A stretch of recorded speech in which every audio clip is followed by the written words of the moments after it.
Welcome UAE to this one-of-a-kind webinar series that we have in store for you. I am Sakina Kazmi, hosting this exclusive webinar brought to you by Gulf News and Golden Peacock Events. We would like to thank Rajiv Balani from What's Up Dubai for associating as our online partner for this webinar. A brief introduction of all the three facilitators of the webinar. A flagship publication of Gulf News Media is the leading daily English newspaper of the UAE. Gulf News is committed to providing quality material to its readers, catering to all their interests. It is the power of words selectively put together that gives the paper the edge over its competitors. Golden Peacock Events is a leading communication and entertainment company that specializes in managing events, gratifying the diverse needs for corporate as well as individual clients with a wide range of services. What's Up Dubai is a marketing agency that specializes in promoting worldwide events across the UAE. Let's now discuss about the topic of today's webinar, constructive ideology to walk through this phase. The primary purpose of choosing this topic is to psychologically assist people in dealing with this pandemic. Our speaker aims to restore the positive mindset of people by giving them a ray of hope of a better tomorrow. This webinar is exclusively designed for the entrepreneurs and professionals of the Asian community, like Indians, Pakistanis, Bangladeshis, Nepalis, etc., who are living and working in the United Arab Emirates. The extraordinary fact of this series of webinars is that we will be concluded in multiple languages like Hindi, English, and Malayalam in the near future, so that language is no barrier to your understanding. We have planned for you more webinars in your preferred medium of language, so stay tuned. However, today's webinar will be in Hindi to make it utmost relatable for our audience. And now it's time for why we're here today. It's time to hand it over to our key speaker of this webinar, CA Swapnil Kothari. With his unparalleled vision and dynamic leadership, he is the youngest chancellor of a university and founder, chairman and managing director of 7 institutions in Indore, a chartered accountant by profession, and has 16 years of teaching experience to more than 48,000 students in the stream of CA, MBA, commerce, management, and law students. His achievements in such a short span of his career are extraordinary. Having exceptional oratory skills, he's a renowned global speaker and has been invited as a keynote speaker at the United Nations headquarters in New York, World Peace Council in Austria, World Peace Conference in Prague, and many other prestigious universities of Prague, Hungary, Netherlands, etc. A recipient of timeless awards and accolades. A renowned politician who is currently holding the post of General Secretary of the State of MP for the Indian National Congress Party. He is accredited for launching an innovative courses to enhance the employability of the management graduates, a flag bearer of modern era education. He is an educationist by heart, entrepreneur by choice, and a leader by destiny. A businessman, philosopher, academician, and philanthropist. Owner of 2 media houses and 3 infrastructure companies, a columnist for local and nationwide printed newspapers like Patrika, a playwright for many successful and well-appreciated plays. Before I hand it over to Mr. Kothari, I'd like to inform our viewers that the question-answer session will be at the end of the webinar. Without further ado, I would like to warmly welcome CA Swapnil Kothari. Am I audible, Pranali? Yeah. Sakina, am I audible and visible? Yes, sir. Thank you, Sakina Kazmi, for your kind words. First thing which popped up in my mind after I was listening to my introduction was that I really need to cut it short. I mean, I found it so interesting that I really need to cut it short. Any which ways, I would like to thank Gulf News, Golden Peacock Events, What's Up Dubai for this wonderful initiative. I appreciate your concern regarding language and the fact that you are organizing and conducting these webinars in multiple languages would really push the reach beyond expectations. I would like to give special thanks to Rajiv Balani, who has been relentlessly promoting this event, and all my alumni have been pinging me, and I think he deserves genuine thanks from all of us. So Pranali, can I start? Pranali, I'm not able to hear you, Pranali. Yes, you can begin. Okay. सबसे पहले तो मेरे जितने भी दोस्त Dubai में हैं, UAE में हैं, मैं उन्हें देख सकता हूं। वो सब लाइव हो गए हैं मेरे साथ। तो जिन्होंने मेरे साथ चार्टर्ड अकाउंटेंसी करी है, वैसे कुछ लोग मुझे नज़र आ रहे हैं। मेरे सारे एलुमनाई स्टूडेंट्स जो मुझसे पढ़े हैं, हमारे इंस्टीट्यूशन में पढ़े हैं, उन्हें भी देखकर मुझे बहुत अच्छा लग रहा है।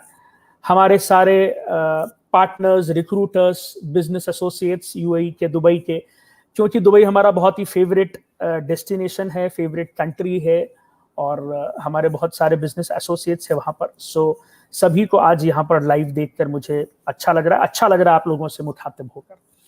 सो आज का जो हमारा ये टॉक है, ये constructive ideology to walk through this phase.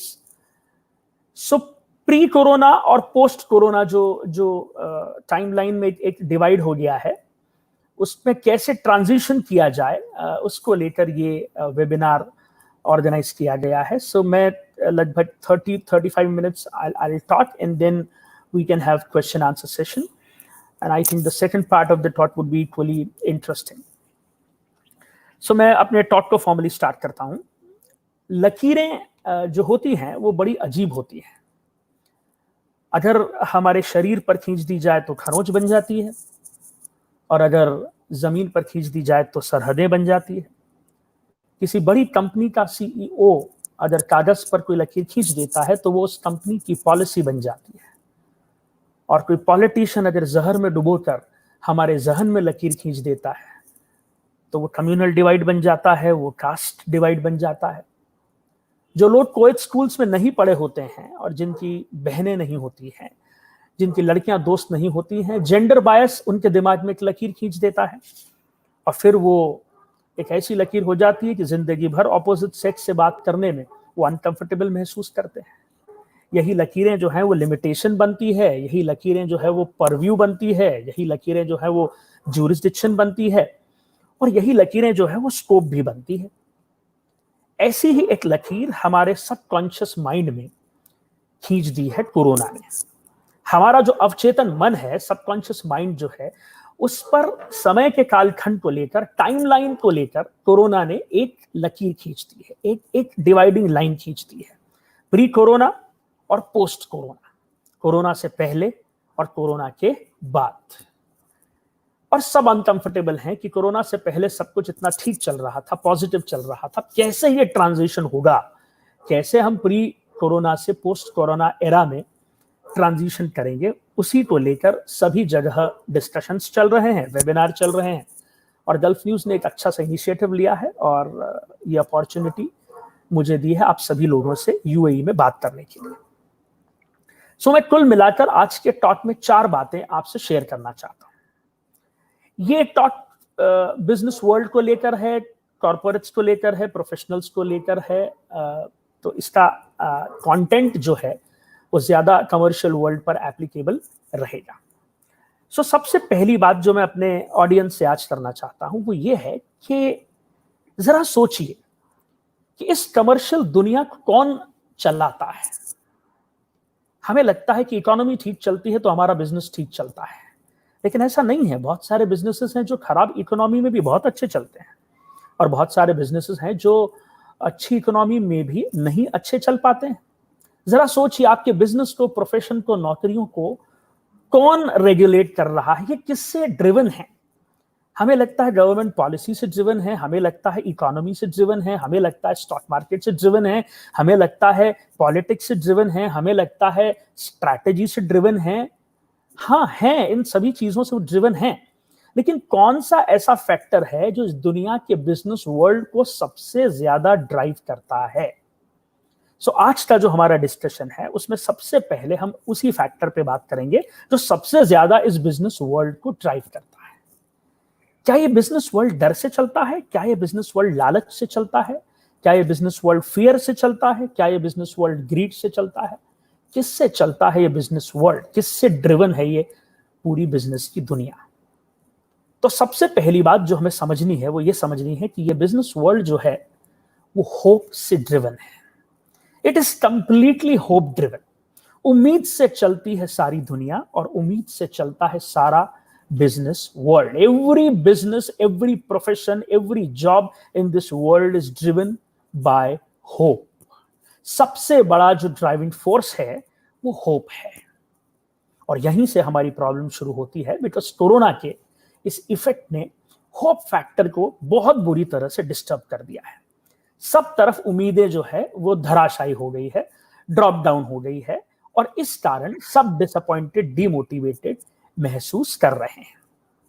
जो सबसे बड़ी प्रॉब्लम है आज की दुनिया में, किसी भी बिजनेस को देखकर, किसी भी सेक्टर को देखकर, आज सिनेरियो को देखकर उम्मीद पैदा नहीं हो रही है, होप जनरेट नहीं हो रही है, और इस कारण इतना नेगेटिव एनवायरनमेंट है। सो सबसे पहली बात होगी उम्मीद पर, होप पर। मैं आज सबसे पहला डिस्कशन जो करना चाहता हूं वो उस एंगल को लेकर करना चाहता हूं जिससे हम अपने बिजनेस को देखते हैं। हम सभी के पास अपने बिजनेस को देखने का एक नजरिया है, एक परसेप्शन है, एक दृष्टिकोण है, एक एंगल है जिससे हम अपने बिजनेस को देखते हैं। हमें फिलहाल आज के सिनेरियो में अपने बिजनेस को एक गोल्डन एंगल से देखना होगा। और जब मैं गोल्डन एंगल कहता हूं तो what is meaning of golden angle? Golden angle का मतलब है हम एक ऐसे एंगल से अपने बिजनेस को इस आज के सिनेरियो के कंटेक्स्ट में देखेंगे कि हम उम्मीद खोज पाएंगे, हम होप के एलिमेंट्स को डिस्कवर कर पाएंगे। हम अपने बिजनेस को इस सिनेरियो के कंटेक्स्ट में देखेंगे और इस सिनेरियो को अपने बिजनेस के कंटेक्स्ट में देखेंगे। हमें दोनों को देखना है, हमें बिजनेस को भी देखना है और प्रेजेंट सिनेरियो को भी देखना है। दोनों को एक दूसरे के कंटेक्स्ट में देखना है और इस तरह से देखना है कि हम उम्मीद ढूंढ पाएं, हम उम्मीद खोज पाएं, हम होप के एलिमेंट्स को सर्च कर पाएं, डिस्कवर कर पाएं। Golden angle, what is actually meaning of golden angle? हम कुछ सिंपल एग्जांपल से समझने की कोशिश करते हैं। जब भी स्कूल में किसी बच्चे की कंप्लेंट होती है ना, और उसके पेरेंट्स को बुलाया जाता है और टीचर किसी भी स्टूडेंट की माँ को बुला के कहती है कि आपका बेटा जो है वो बहुत शैतानी करता है, देखिए कल उसने स्कूल में किसी को पीट दिया, तो याद करिए माँ का जवाब क्या होता है। माँ कहती है मेरा बेटा तो जो है वो अच्छा है, किसी ने इसको परेशान किया होगा तभी जो है इसने ऐसा किया। और ये सिर्फ स्कूल में पढ़ने वाले स्टूडेंट की माँ नहीं कहती है, बड़े से बड़े क्रिमिनल की माँ से भी आप बात करोगे तो वो भी यही कहेगी कि मेरा बेटा तो बहुत अच्छा था, जमाने ने उसको क्रिमिनल बना दिया। तो ये जो माँ का एंगल है अपने बेटे को देखने का, ये कोई रैशनल एंगल नहीं है, ये कोई मैथमेटिकल एंगल नहीं है, ये कोई लीगल एंगल नहीं है, लेकिन ये जो एंगल है ये गोल्डन एंगल है। इसमें जबरदस्त ऑप्टिमिज्म है, इसमें पॉजिटिविटी है, इसे मैं कहता हूं गोल्डन एंगल। एक और एग्जांपल लेते हैं, समझते हैं गोल्डन एंगल क्या होता है। महात्मा गांधी के आश्रम में एक व्यक्ति आया। लोगों ने महात्मा गांधी से कहा कि इस व्यक्ति को इस आश्रम में आप एंट्री मत दीजिए, इस तो बहुत बुरी आदतें हैं। तो महात्मा गांधी ने बहुत अच्छा आंसर दिया। महात्मा गांधी ने कहा कि भाई आश्रम, सत्संग, प्रार्थना, इसमें सिर्फ अच्छे ही लोग शामिल हों ऐसा नहीं होना चाहिए। सत्संग, प्रार्थना और आश्रम की जरूरत तो अच्छों से ज्यादा बुरे लोगों को है, तो हमें इस आदमी को हमारे आश्रम में एंट्री देना चाहिए। तो महात्मा गांधी ने उस आदमी को अपने आश्रम में प्रवेश दे दिया। कुछ दिनों बाद जिन लोगों ने महात्मा गांधी को उस व्यक्ति की कंप्लेन करी थी, उन्होंने महात्मा गांधी को आके बताया कि बापू हमने आपको मना किया था कि इस आदमी को आश्रम में मत प्रवेश दीजिए। देखिए ये खादी के कपड़े तो पहना है, लेकिन कल शाम को एक शराब खाने में गया था और वहां पर शराब पी रहा था। तो देखिए बापू कितनी बुरी बात है, खादी पहनकर ये शराब पी रहा था। तो गांधी जी ने जो जवाब दिया ना, वो गोल्डन एंगल का जवाब है। गांधी जी ने जवाब दिया कि आपको लग रहा है कि वो खादी पहनकर शराब पी रहा है, लेकिन मुझे तो बहुत अच्छा महसूस हो रहा है। मुझे अच्छा इसलिए महसूस हो रहा है कि देखिए शराब पीने वाले भी खादी पहनने लग गए।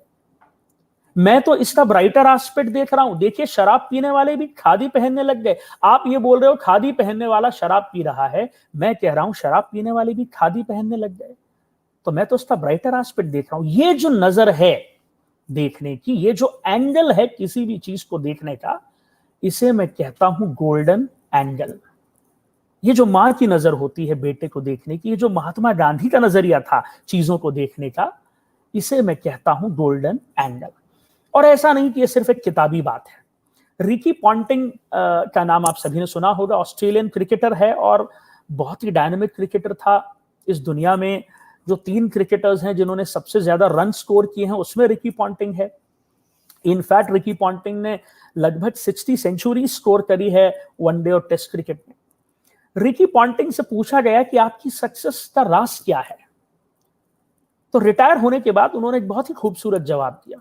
उन्होंने कहा कि हम ऑस्ट्रेलियन क्रिकेटर्स को जब ट्रेनिंग दी जाती है, कोचिंग दी जाती है, तो हमें जब बैटिंग सिखाई जाती है तो हमसे कहा जाता है कि आप जब बैटिंग करने फील्ड पर जाएं तो फील्ड को ध्यान से देखें और फील्ड पर जो प्लेयर फील्डिंग करने जहां खड़ा है उसका एक मैप आपके दिमाग पे प्रिंट हो जाना चाहिए, तो उससे आपको आसानी रहती है बैटिंग करने में।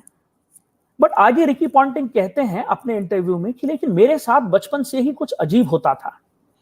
मैं बैटिंग करने जाता था, फील्डर्स की पोजीशन देखता था, लेकिन मेरे दिमाग पर फील्डर्स का मैप नहीं रहता था, मेरे दिमाग पर गैप्स प्रिंट हो जाती थी। पूरे फील्ड में जहां जहां गैप है, 2 फील्डर्स के बीच की जो गैप है वो मेरे दिमाग पर प्रिंट हो जाती थी। अब देखिए आप, रिकी पॉन्टिंग का जो तरीका है देखने का पूरी क्रिकेट की फील्ड को, वो गोल्डन एंगल है।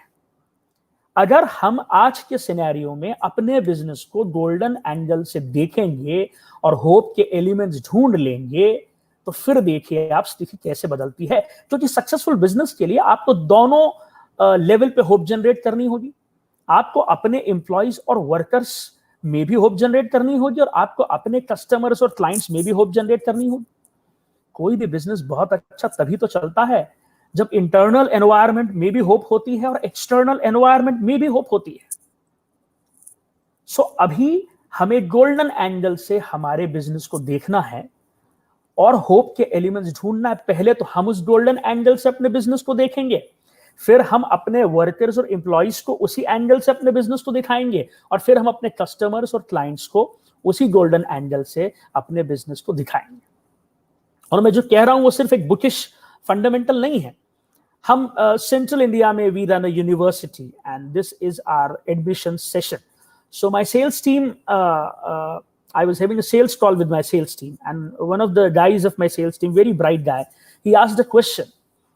उन्होंने कहा मुझसे कि sir, students from smaller cities this session won't come to Indore because there are a lot of corona patients. So those students won't come to Indore. So I'm expecting a fall of 10% in new courses. I think numbers will drop down. There'll be a 10% reduction in admissions of new courses. Now he came up with a logic. He came up with an angle. So I replied, मैंने उसे कहा कि भाई, इंदौर के आजू बाजू के छोटे शहरों के लोग भले ही इंदौर आने में उन्हें थोड़ी प्रॉब्लम हो, लेकिन इंदौर में 125 CBSE स्कूल्स हैं। There are 125 CBSE schools in Indore. Indore के बच्चे, 60% इंदौर के बच्चे अपनी हायर एजुकेशन परस्यू करने मुंबई जाते हैं, पुणे जाते हैं, दिल्ली जाते हैं, अहमदाबाद जाते हैं, जयपुर जाते हैं, अमेरिका जाते हैं, और इन तमाम जगहों पर हमसे ज्यादा कोरोना के पेशेंट्स हैं। तो इंदौर के वो सारे जो स्टूडेंट्स हैं वो तो बाहर इस बार पढ़ने नहीं जा पाएंगे। अब ये एक ही सिचुएशन को देखने के 2 तरीके हैं। Now the guy who belongs to my sales team, he came up with a logic, he came up with the argument, he came up with the angle कि इंदौर के आजू बाजू के छोटे कस्बों के बच्चे इंदौर नहीं आ पाए। I replied कि इंदौर का बच्चा भी तो कहीं नहीं जा पाएगा, और अगर नंबर्स देखें तो इंदौर में बहुत सारे स्टूडेंट्स हैं जो बाहर पढ़ने जाते हैं। And he was immediately convinced. Now this is what I mean by golden angle. हमारे प्लेसमेंट डिपार्टमेंट से जब हम मीटिंग करते हैं तो वो वरीड होता है कि अब लोगों को नौकरियां कैसे मिलें। So again we have a golden angle to look at this situation. हमारी यूनिवर्सिटी का सबसे बड़ा स्ट्रेंथ है general insurance sector. I think 80% placements which we have done in United Arab Emirates in Dubai belong to general insurance sector, right? I think more than 80-90 students we have placed in this sector. Now general insurance के लिए तो this is a golden time, golden period. So सबसे पहली चीज जो हमें समझनी है बिजनेस के कंटेक्स्ट में वो ये है कि हमें गोल्डन एंगल से अपने बिजनेस और एनवायरनमेंट को देखना है और खोजना है होप के एलिमेंट्स। हमें उम्मीद खोजना है अपने बिजनेस से रिलेटेड, इस एनवायरनमेंट से रिलेटेड, और उम्मीद खोजेंगे तो उम्मीद मिलेगी, उम्मीद पैदा होगी। और याद रखना है ये बिजनेस जो है ये स्टैटिस्टिक्स से नहीं चलता है, ये मैथमेटिक्स से नहीं चलता है, ये लॉ से नहीं चलता है, ये साइंस से नहीं चलता है, ये मैनेजमेंट से नहीं चलता है, ये पॉलिटिक्स से नहीं चलता है, ये फिलिप कॉटलर की किताब से नहीं चलता है। बिजनेस चलता है होप से, उम्मीद से। Everything in this business world is driven by hope. So devise a golden angle. Try to find a golden angle to look at your business. अपने बिजनेस को देखने का गोल्डन एंगल ढूंढिए, इस एनवायरनमेंट से रिलेट करिए उस गोल्डन एंगल को, और फिर देखिए यही क्राइसिस अपॉर्चुनिटी में कन्वर्ट होगा। सो ये पहली बात थी जो मैं आपसे शेयर करना चाहता था। मुझे यकीन है आप तक मेरी बात पहुंची होगी। क्वेश्चंस जो भी होंगे हम लेंगे। Once my talk is over then one by one we can take questions. Now second most important thing, दूसरी एक बहुत ही इंपॉर्टेंट बात जो मैं कहना चाहता हूँ। When I talk to people all around the world, I find that there is a lot of negativity. You know, people have absolutely negative mindsets. People are going through negative emotions. People are suffering from negative emotions because अब हम media में देखते हैं तो हमें number of patients बढ़ते हुए दिखते हैं, नंबर ऑफ डेथ दिखती है, हमें कोई वैक्सीनेशन अभी तो फिलहाल नजर नहीं आ रहा है, हमें कोई मेडिसिन नजर नहीं आ रही, तो बहुत नेगेटिव इमोशन है सब तरफ। क्यों ना हम कुछ ऐसा करें कि नेगेटिव इमोशंस को पॉजिटिव इमोशंस में कन्वर्ट करने की टेक्नोलॉजी का इस्तेमाल करें। और कितना अच्छा होगा ना हमारी जिंदगी के लिए कि अगर हम अपने हर नेगेटिव इमोशन को पॉजिटिव इमोशन में कन्वर्ट कर सकें। तो कुछ लोगों ने मुझसे बात करी, वो कहने लगे कि हमने गीता पढ़ी है और गीता हमें थोड़ी सी पीस दे रही है, मेंटल पीस दे रही है। अगर आपने गीता पढ़ी है तो फिर आपको ये मालूम होगा कि आप अपने नेगेटिव इमोशन को पॉजिटिव इमोशन में कैसे कन्वर्ट करते हैं। सो आज हम सेकंड जो डिस्कशन करेंगे वो इसी बात पर करेंगे कि हम अपने नेगेटिव इमोशंस को पॉजिटिव इमोशंस में कैसे कन्वर्ट करें। क्या कोई टेक्नोलॉजी है ऐसा करने की? अगर कोई टेक्नोलॉजी है तो बहुत ही अद्भुत बात है, बहुत अमेजिंग होगा। अगर हम अपने हर नेगेटिव इमोशन को पॉजिटिव इमोशन में कन्वर्ट कर ले तो बहुत ही अच्छा होगा। अब देखिए, let us have a small discussion on how to convert our negative emotions into positive emotions. Disturbance क्या होता है? Let us define disturbance. Emotional disturbance क्या होता है? इमोशनल डिस्टर्बेंस, जब आप किसी नेगेटिव इमोशन को एक्सपीरियंस करते हो तो डिस्टर्बेंस होता है। I think everyone would agree to this कि जब भी कोई नेगेटिव इमोशन को आप एक्सपीरियंस करते हो तो डिस्टर्बेंस होता है, चाहे वो साइकोलॉजिकल डिस्टर्बेंस हो या इमोशनल डिस्टर्बेंस हो। Whenever you experience a negative emotion there is a disturbance, right? अब आप इस टॉपिक के और डीप में जाइए। नेगेटिव इमोशन को अगर हम डिफाइन करें तो something attached to non-acceptance leads to negative emotion, or parallelly something attached to acceptance leads to positive emotion. मैं रिपीट करता हूं, something attached to, something plus non-acceptance is equal to negative emotion, something plus acceptance is equal to positive emotion. अब हम कुछ examples लेते हैं क्योंकि ये बात एग्जाम्पल्स के थ्रू ही समझ में आए, और क्योंकि मेरे स्टूडेंट्स मुझे दिख रहे हैं बहुत सारे, तो मुझे मालूम है कि उन्हें एग्जाम्पल्स के थ्रू आसानी होती है समझने में। हम नेगेटिव इमोशन की बात कर रहे हैं, हम पॉजिटिव इमोशन की बात कर रहे हैं, और हम बात कर रहे हैं दुनिया के सबसे पावरफुल लेकिन अंडररेटेड टूल की। और मैं इस पावरफुल और अंडररेटेड टूल को कहता हूं एक्सेप्टेंस। बहुत पावरफुल टूल है ये, बहुत पावरफुल टूल है लेकिन बहुत अंडररेटेड है। हमने अपने समाज में, अपनी सोसाइटी में इस टूल को बहुत कम इस्तेमाल किया है, एक्सेप्टेंस। अब let us take few examples और इसको हम और डिटेल में थोड़ा सा डिस्कस करते हैं। सपोज आपके घर पे आपको पानी की प्यास लगती है, आपने अपने सर्वेंट से कहा कि पानी लाइए। सर्वेंट एक ग्लास में पानी लेके आते हैं और गलती से ग्लास या आउटर सरफेस पर पानी की ड्रॉप्स हैं।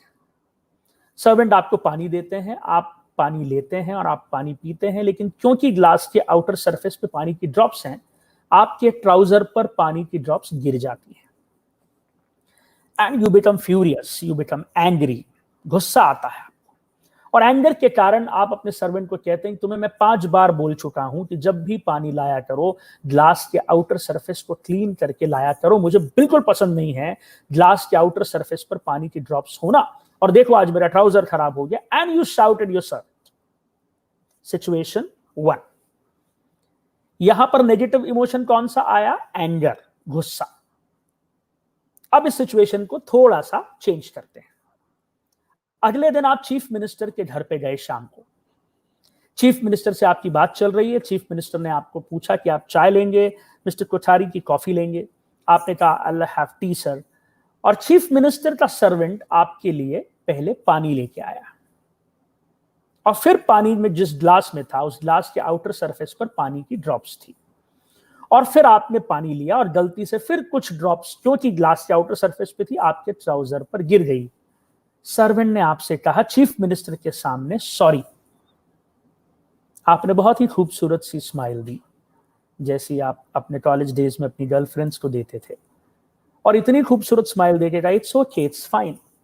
और वो इतनी खूबसूरत स्माइल थी कि सर्वेंट को लगा कि वो कुछ ड्रॉप्स और भी गिरा दे तो it won't make any difference. अब देखिए दोनों सिचुएशंस को, वही आप हो, वही कोई सर्वेंट है, वही पानी का ग्लास है, और वही ड्रॉप्स आपके ट्राउजर पे गिर रही है। घर पे आपका सर्वेंट था तो आपको गुस्सा आ गया, चीफ मिनिस्टर सामने बैठे थे और उनका सर्वेंट था तो आपको बिल्कुल भी गुस्सा नहीं आया। इसको एसेस करिए, क्या है ये? Non acceptance. फर्स्ट इंस्टेंस जो है वहां पर नॉन एक्सेप्टेंस है। फर्स्ट इंस्टेंस में नॉन एक्सेप्टेंस है, जिसके कारण क्या पैदा हुआ? एंगर। सेकंड इंस्टेंस में एक्सेप्टेंस है, जिसके कारण क्या पैदा हुआ? टॉलरेंस। वही सिचुएशन है, वही आप हैं, वही कोई सर्वेंट है, वही पानी का ग्लास है, लेकिन नॉन एक्सेप्टेंस से पैदा हुआ एंगर और एक्सेप्टेंस से पैदा हुआ टॉलरेंस। दूसरा एग्जांपल लेते हैं। आप अपनी जिंदगी में एक एम लेके बैठे हैं कि जिंदगी में थोड़े बहुत भी सक्सेसफुल होंगे तो BMW कार खरीदेंगे, राइट? एक दिन आप एक ऐसे पुराने परिचित को देखते हैं जिसको आप बहुत ज्यादा रिस्पेक्ट नहीं करते हैं, और आप देखते हैं कि वो BMW से उतर रहा है। आप जेलस हो जाते हैं, ईर्ष्या पैदा हो जाती है आपके अंदर। आपको बहुत बुरा लगता है कि ये तो बहुत ही सामान्य आदमी है, इसमें तो बिल्कुल टैलेंट नहीं है, बट इसके पास BMW है, और जेलसी हो जाती है, राइट? और फिर इस सिचुएशन को बदलते हैं। 4 दिन बाद आप एक बहुत बड़े व्यक्ति से मिलने जाते हैं जिसको आप बहुत पसंद करते हैं, और आप देखते हैं कि उसके भी घर के बाहर BMW खड़ी हुई है, और आप उस व्यक्ति को देखते हैं, उसका घर देखते हैं, उसकी स्टोरी के बारे में सोचते हैं, और BMW के बारे में सोचते हैं, और इंस्पायर हो जाते हैं। वही आप हैं, वही BMW गाड़ी है जो आपकी नहीं है, लेकिन एक सिचुएशन में आप जेलस हो रहे हैं और एक सिचुएशन में आप इंस्पायर हो रहे हैं। ऐसा क्यों? क्योंकि आपके पुराने परिचित के पास जब BMW थी और आपने उसे देखा तो आप ये एक्सेप्ट नहीं कर पाए, और जब आप इस फैक्ट को एक्सेप्ट नहीं करेंगे तो जेलसी पैदा हो। और जब जो व्यक्ति आपको पसंद है आपने उसके पास BMW देखी तो आप पॉजिटिव हो गए, इंस्पायर हो गए, क्योंकि आपने एक्सेप्ट कर लिया कि ये तो बहुत बड़ा आदमी है ही, और बड़े आदमी के पास तो BMW होना ही चाहिए। So non acceptance led to jealousy, acceptance led to inspiration in a similar situation. तीसरा एग्जांपल लेते हैं। I find few people who fear public speaking. मैंने पूछा भी कि कुछ मेरे स्टूडेंट्स हैं कि तुम्हें क्यों पब्लिक स्पीकिंग को लेकर इशू होता है, क्यों तुम एकदम डर जाते हो? So one of them replied that, you know sir, I don't feel comfortable with uncertainty. So uncertainty के कारण fear होता है, राइट? अब बताइए क्या जवाब हुआ? आप बिजनेस करते हैं, बिजनेस में भी तो अनसर्टेनिटी है। और उसी स्टूडेंट से मैंने पूछा कि तुम्हारी हॉबीज क्या है, तो वो स्टूडेंट कहता है एडवेंचर स्पोर्ट्स। एक स्टूडेंट है जो कह रहा है I don't feel comfortable with uncertainty and that's why I fear public speaking. And similar student is saying that what's my hobby? My hobby is bungee jumping. I love adventure sports. In fact मैं तो कहता हूं आज की तारीख में business करना अपने आप में सबसे बड़ा एडवेंचर स्पोर्ट्स है। जो बिजनेस कर रहे हैं मेरे दोस्त वो समझते हैं कि बिजनेस करना अपने आप में एडवेंचर स्पोर्ट्स है। अब इसके भी अगर हम डीप में जाएं तो हम पाएंगे कि जब अनसर्टेनिटी को लेकर नॉन एक्सेप्टेंस है तो पैदा होगा फियर, और उसी अनसर्टेनिटी को लेकर एक्सेप्टेंस है तो पैदा होगा एडवेंचर। उसी अनसर्टेनिटी को लेकर नॉन एक्सेप्टेंस था तो पैदा हुआ डर, लेकिन उसी अनसर्टेनिटी को लेकर अगर एक्सेप्टेंस हुआ तो पैदा हुआ एडवेंचर। आप अपने इर्द गिर्द किसी भी नेगेटिव इमोशन को देखिए, you appraise any negative emotion around you, आप you will find that negative emotion exists because of your not accepting certain things. इसीलिए मैं कहता हूं something plus non-acceptance would always lead to negative emotion, or something plus acceptance would always lead to positive emotion. I mean, we had a very close friend who died because of dengue, and for years we missed him like anything. And we missed him like anything for years because हम accept ही नहीं कर पा रहे थे कि हमारा इतना नजदीकी दोस्त इस दुनिया में नहीं है। कुछ सालों बाद हम सब दोस्तों ने डिसाइड किया बैठकर कि हमें ये मानना होगा, हमें ये एक्सेप्ट करना होगा कि हमारा जो दोस्त है आशीष जैन वो इस दुनिया में नहीं है और वो कभी नहीं लौटेगा। अब हम बैठते हैं, हम उसके बारे में सोचते हैं, we think about him, we don't miss him, we think about him. Missing is a negative emotion and thinking about someone is a positive emotion. देखिए वही बात है, नॉन एक्सेप्टेंस था तो मिसिंग था, एक्सेप्टेंस है तो वो थिंकिंग में कन्वर्ट हो गया। सो अगर हम अपने सारे नेगेटिव इमोशंस को देखेंगे तो हम पाएंगे कि सारे नेगेटिव इमोशंस जो हैं वो इसीलिए तो हैं। और इट सबसे क्लासिक एग्जाम्पल, दोस्तों के ग्रुप में कुछ इशू हो गया, हमारा कोई बहुत क्लोज फ्रेंड है, उसने बहुत झूठ बोला हमसे और हमें पता लगा, हम हर्ट हुए, बहुत हर्ट हुए कि हमारा इतना नजदीकी दोस्त है, ये झूठ क्यों बोल रहा है, राइट। अब हर्ट हुए तो हमारे मन में हेट्रेट पैदा हो रही है, राइट। 1-1.5 साल हो गया, फिर हमको समझ में आ गया कि झूठ बोलना इसकी रेगुलर हैबिट है। ये हमारा दोस्त है, बड़ा प्यारा है, लेकिन ये फंडामेंटली लायर है, ये सीरियल लायर है और झूठ बोलना इसकी हैबिट है। और जब हमने एक्सेप्ट कर लिया कि झूठ बोलना इसकी हैबिट है तो ऑटोमेटिकली वो हेट्रेट जो है ना वो चले जाती है और वी फॉरगिव दैट पर्सन। अब फिर देखिए आप, हेट्रेट है और नॉन एक्सेप्टेंस, सॉरी हर्ट हैं आप और नॉन एक्सेप्टेंस है तो हेट्रेट पैदा हो गई। हर्ट हैं आप और एक्सेप्टेंस आ गया तो आपने फॉरगिव कर दिया। तो देखिए कितनी आसानी से नेगेटिव इमोशन जो है सिर्फ एक्सेप्ट कर लेने से, ईमानदारी से एक्सेप्ट कर लेने से पॉजिटिव इमोशन में कन्वर्ट हो जाता है। नाउ टेक्नोलॉजी क्या है? टेक्नोलॉजी तो बहुत ही सिंपल है। Next time whenever you get disturbed emotionally, next time whenever you experience a negative emotion, next time whenever you experience a negative emotion, don't ask who did this, why did he do this, ask one question to yourself, क्या है जो मैं accept नहीं कर रहा हूं? इस पूरे सिनेरियो में क्या है जो मैं एक्सेप्ट नहीं कर रहा हूं? कौन ने गलती करी, किसकी गलती थी, ये सब बेकार की बातें हैं। एक क्वेश्चन अपने आप से पूछिए, अगली बार जब भी नेगेटिव इमोशन आए एक क्वेश्चन अपने आप से पूछिए कि क्या है जो मैं एक्सेप्ट नहीं कर रहा हूं जिस कारण ये नेगेटिव इमोशन पैदा हो रहा है। आप आइडेंटिफाई करिए, उसी चीज को एक्सेप्ट करिए, वही negative emotion immediately positive emotion में कन्वर्ट हो जाएगा। और हमें अभी इस टेक्नोलॉजी की जरूरत है। दिन भर ये बातें करके कि इकोनॉमी तबाह हो जाएगी, सब बिजनेसेस बहुत बर्बाद हो जाएंगे, दुनिया पहले जैसी नहीं रहेगी, ये बातें करने से कुछ भी नहीं होना है। जो एक्सेप्ट करने वाले फैक्ट हैं हमें एक्सेप्ट करना होगा। अगर हमारा मार्केट शेयर गिर गया तो हमें एक्सेप्ट करना होगा, अगर हमारे सेल्स के फिगर्स गिर गए तो हमें एक्सेप्ट करना होगा, अगर हमारे कुछ इंपॉर्टेंट एम्प्लॉइज जो हैं वो डीमोटिवेटेड हैं तो हमें एक्सेप्ट करना होगा, if some of them have left organisation हमें एक्सेप्ट करना होगा। हम दिन भर क्रिबिंग करते हुए बैठे नहीं रह सकते हैं।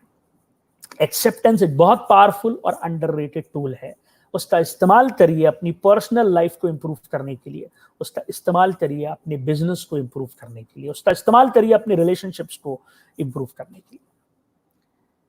तीसरी बात, सो मैंने पहली बात जो कही, हमें एक गोल्डन एंगल से अपने बिजनेस में होप खोजनी होगी। हमें गोल्डन एंगल से इस पूरे सिनेरियो में होप खोजनी होगी, उम्मीद खोजनी होगी। We will have to discover elements of hope. We will have to look at our business in this scenario from a golden angle. दूसरी बात मैंने कही, नेगेटिव इमोशन जब भी आएगा, आप ये नहीं पूछेंगे कि किसने ये गलती करी, कौन जिम्मेदार है, ये नहीं पूछेंगे आप। नेगेटिव इमोशन जब भी पैदा होगा, आप अपने आप से एक बात पूछेंगे, क्या है जो मैं एक्सेप्ट नहीं कर रहा हूं? क्या है जो मैं एक्सेप्ट नहीं कर रहा हूं? तीसरी चीज, थर्ड, हम लोग जब अपनी जिंदगी में अपने बिजनेस को स्टार्ट करते हैं, मैं दुबई के बहुत सारे एंटरप्रेन्योर्स को जानता हूं who have done phenomenally well in their life. कुछ एग्जांपल्स आप सभी को मालूम होंगे, लेकिन मैं फिर से रिपीट कर देना चाहता हूं। मैं बहुत अप्रिशिएट करता हूं सनी वर्के के बारे में। जब मैं देखता हूं, समझता हूं, आप सभी जानते हैं कि सनी वर्के कौन है। जेम्स ग्रुप के हेड हैं। एक जमाने में जिंदगी में उन्होंने पार्ट टाइम सड़कों पर फ्रूट्स बेचे हैं। जेम्स ग्रुप आज क्या है, उसकी क्या नेटवर्थ है, ये हम सब जानते हैं, और कितना फिलैंथ्रोपिक उनका पूरा अप्रोच है सनी वर्के का, सब जानते हैं। He is hero for lot of educationists. अगर हम बात करें पाजरानी साहब की, घनश्याम दास पाजरानी साहब की, कहाँ से उन्होंने अपनी जिंदगी शुरू करी थी? मैंने कहीं पढ़ा, उन्होंने लिखा या किसी को इंटरव्यू में कहा कि मैंने अपनी जिंदगी में शुरुआत में सिर्फ एक ही सपना देखा था कि मुझे बस इतना खाना मिलेगा कि मेरा पेट भरा रहेगा। वहां से आज इतने बड़े ग्रुप के वो हेड हैं। It's amazing. योगी ग्रुप की आपने नाम सुना होगा, पाजरानी साहब उसके हेड। It's amazing. हम बड़े बड़े लोगों की, महादेव दातार साहब की हम बात करें तो अलादिल ग्रुप के जो हेड हैं, इन लोगों की फिनोमिनल स्टोरीज रही। बट इन लोगों ने जब अपने बिजनेस को शुरू किया तो क्या था इनके पास? इनके पास सिर्फ दो चीजें थी, एनर्जी और थॉट। हर बड़ा एंटरप्रेन्योर, हर सेल्फ मेड आदमी जब अपनी जिंदगी शुरू करता है ना, तो उसके पास सिर्फ दो चीजें रहती है, एनर्जी और थॉट, ऊर्जा और विचार। इन्हीं दोनों के कॉम्बिनेशन से वो एक बिजनेस सक्सेस को क्रिएट करता है। एनर्जी और थॉट। पैसा बाद में आता है, नेम फेम बाद में आती है, कॉन्टैक्ट्स, पीआर सब बाद में आता है, बट बिगिनिंग किससे होती है? बिगिनिंग होती है एनर्जी से और थॉट से। एंटरप्रेन्योर्स अपनी जिंदगी में आगे बढ़ते चले जाते हैं और ये भूल जाते हैं कि उनकी जिंदगी में सक्सेस जो मिली उसमें सबसे बड़ा कंट्रीब्यूशन एनर्जी का था। और इनफैक्ट आप महसूस करेंगे जब आप इन सक्सेसफुल लोगों से मिलेंगे कि इनका एनर्जी लेवल अलग है। बट क्योंकि लोग अपने जिंदगी में मशगूल हो जाते हैं, बिजी हो जाते हैं, वो भूल जाते हैं कि हमारे सक्सेस का कारण क्या था। वो अपने एनर्जी वाले फैक्टर को भूल जाते हैं और फिर आप देखते हैं कि डिजास्टर होते हैं। वही व्यक्ति जो शुरुआत में इतने अमेजिंग डिसीजंस लेता था, वो बाद में कैसे डिजास्टरस डिसीजंस ले रहा है। हम देखते हैं ना बॉलीवुड में, हम देखते हैं राम गोपाल वर्मा ने शुरुआत में कैसी फिल्में बनाई थी और फिर उन्होंने बनाई राम गोपाल वर्मा की आग। बताइए, वही राम गोपाल वर्मा थे जिन्होंने क्या फिल्में बनाई और वही राम गोपाल वर्मा है जिन्होंने राम गोपाल वर्मा की आग बनाई है। एक आदमी जो पहले इतना क्रिएटिव था और आज ऐसा लगता है कि उसे क्रिएटिव मेनोपॉज हो गया है। रियलिटी ये है कि उस दौर की राम गोपाल वर्मा की एनर्जी का जो लेवल था वो अलग था और धीरे धीरे धीरे धीरे वो एनर्जी डिफ्यूज होती चली गई, डाइल्यूट होती चली गई और राम गोपाल वर्मा को कभी इस बात का रियलाइजेशन नहीं हुआ कि उनकी एनर्जी जो है वो कम होती जा रही है। और आप ध्यान रखिए, एनर्जी से पैसा बनता है, एनर्जी से नाम बनता है, एनर्जी से कॉन्टैक्ट्स बनते हैं। पैसे, नाम और कॉन्टैक्ट को मिलाकर भी एनर्जी पैदा नहीं की जा सकती है। तो हमको थोड़ी सी बात करनी होगी कि हम इस एनर्जी को बढ़ा कैसे सकते हैं, हम इस एनर्जी को कंजर्व कैसे कर सकते हैं, हम इसको इंटैक्ट कैसे कर रख सकते हैं, हम इसको प्रिजर्व कैसे कर सकते हैं, क्योंकि हमारा सब कुछ जो है वो हमारी एनर्जी है। हमारा सब कुछ जो है वो हमारी एनर्जी है। तो एनर्जी कैसे प्रिजर्व रहेगी, कैसे जो है वो इंटैक्ट रहेगी। मैं समझता हूं कि कुछ किताबें और म्यूजिक, ये दो ऐसे टूल हैं जो एनर्जी बढ़ाते हैं या इंटैक्ट रखते हैं। ये बहुत ही सिंपल सजेशन है, लेकिन कुछ किताबें और कुछ म्यूजिक, डेफिनेटली संगीत में भी ताकत है और बुक्स में भी ताकत है। फिर मैं समझता हूं कि हम अपनी जिंदगी में कुछ भी अगर सेल्फलेस कर रहे होते हैं तो ऑटोमेटिकली हमारी एनर्जी रिफिल हो रही होती है। हम सभी को, एंटरप्रेन्योर्स को, प्रोफेशनल्स को अपनी जिंदगी में एक दो सेल्फलेस एंडेवर्स कंटिन्यू करना चाहिए। मुझे लगता है जब भी हम कुछ सेल्फलेस करते हैं ऑटोमेटिकली एनर्जी रिफिल होती है। जैसे हमारे मोबाइल को किसी ने चार्ज कर दिया, ऐसी बात हो जाती है। So if we continue something selfless in our life, if we have even one or two such endeavours, I think that will be amazing, that will be the best way to refill your energy. फिर मुझे लगता है कि कुछ ऐसे लोग होते हैं जो एनर्जाइज करते हैं हमें, उनसे मिलकर हमारी एनर्जी लेवल अपने आप बढ़ती है। तो we should meet more such people जिनसे हमको एनर्जाइज महसूस होता हो। फिर हम सबके कुछ आइडियल्स होते हैं। किसी को शिवाजी बहुत पसंद है, किसी को महात्मा गांधी बहुत पसंद है, किसी को इंदिरा गांधी जी बहुत पसंद है, और किसी को मान लीजिए आप बिल गेट्स बहुत पसंद है, वॉरेन बफेट बहुत पसंद है, किसी को एलियन मस्क बहुत पसंद है। तो जो भी आपके आइडियल हो उनके बारे में भी आप जब और जानते हैं, जानने की कोशिश करते हैं, पढ़ने की कोशिश करते हैं, तब भी मुझे लगता है कि आपका एनर्जी लेवल जो है वो बढ़ता है। 100% एनर्जी लेवल जो है वो बढ़ता है। सो हमें अपने एनर्जी लेवल को बढ़ाने के लिए कोशिश करते रहना चाहिए। एंटरप्रेन्योर्स को करना चाहिए, प्रोफेशनल्स को करना चाहिए, चार्टर्ड अकाउंटेंट्स को करना चाहिए, बिकॉज दुनिया बहुत सारे फैक्टर्स से रेगुलेट होती है और हमारा एनर्जी लेवल जो है वो बहुत बहुत इंपॉर्टेंट है। मैं एक बात तो दावे के साथ कह सकता हूं, अच्छी चीजें पढ़ने से एनर्जी लेवल बढ़ता है, अच्छे लोगों के साथ समय बिताने से एनर्जी लेवल बढ़ता है, सेल्फलेस कुछ करने से एनर्जी लेवल बढ़ता है, म्यूजिक से एनर्जी लेवल आपका बढ़ता है। ये तो मैं दावे के साथ कह सकता हूं। और अब आखिरी बात, then we can have question answer session. आखिरी की एक बात, 3 मिनट में मेरी बात खत्म हो जाएगी। जितने भी लोग ये वेबिनार देख रहे हैं, आई एम श्योर उन्होंने अपनी जिंदगी में ट्रैकिंग करी होगी, किसी हिल पे, किसी माउंटेन पे ट्रैकिंग करी होगी। मैंने तो अपनी जिंदगी में 2 बार ही ऐसा करा है, बिकॉज मैं थोड़ा सा इन सब चीजों में नहीं एक्टिव हूं, but twice in my life I have done trekking on a hill. अब ट्रैकिंग बहुत इंटरेस्टिंग चीज है। जब आप ट्रैकिंग पे जाते हो, किसी पहाड़ पर चढ़ने जाते हो, तो नीचे आपको वाटर बॉटल दे दी जाती है, एक मैप दे दिया जाता है, कुछ बुजुर्ग लोग होते हैं तो उन्हें कुछ स्टिक दे दी जाती है, और आदमी ट्रैकिंग के लिए ऊपर चढ़ता है। 10% रास्ता जब कवर अप हो जाता है तो वाटर बॉटल में पानी खत्म हो जाता है और आदमी को रियलाइज हो जाता है कि this map is not working, ये मैप तो कुछ बहुत ज्यादा काम कर नहीं रहा है, रास्ते तो हमें खुद ही खोजने होंगे, we will have to find way in this hill और माउंटेन। और फिर ग्रुप में कुछ लोग हौसला खो देते हैं और कहते हैं कि अब हम तो आगे नहीं जाएंगे, हमें थोड़ा सा डेंजरस लग रहा है, हमें थोड़ा सा कंफर्टेबल नहीं लग रहा है, हमें लग रहा है कि हम ये ट्रैकिंग नहीं कर पाएंगे, और वो लौट जाते हैं। लेकिन कुछ लोग जो है वो ट्रैकिंग जारी रखते हैं, राइट, और वे रास्ते खोजते हैं, वो डॉट्स को कनेक्ट करते हैं, वो किसी एक स्पॉट पर पहुंचते हैं, वहां उन्हें कुछ और लोग मिलते हैं, फिर वो किसी अगले स्पॉट पर पहुंचते हैं, वो ऐसा कंटिन्यू करते हैं। 50% जर्नी जब ट्रैकिंग की कंप्लीट हो जाती है तो हमको एक रियलाइजेशन होता है, और वो रियलाइजेशन ये होता है कि जब हमने ट्रैकिंग शुरू करी थी, जब हम नीचे खड़े थे, तो हम इस उम्मीद में थे कि ये माउंटेन जो है, ये पहाड़ जो है, हम कोशिश करके इन टूल्स की मदद से इस पहाड़ को चढ़ने के लिए, ट्रैकिंग के लिए अनुकूल बना लेंगे। लेकिन जब 50% जर्नी कंप्लीट होती है तो आदमी को रियलाइजेशन होता है कि पहाड़ तो पहाड़ ही होता है, हिल तो हिल ही होती है, माउंटेन तो माउंटेन ही होता है, वो नहीं बदलता।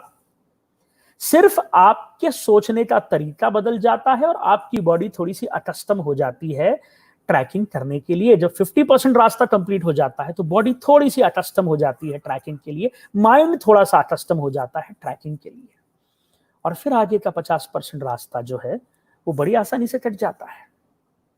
माउंटेनियरिंग का ये जो फंडा है, ये फलसफा है, ये हमारी जिंदगी का भी फलसफा है।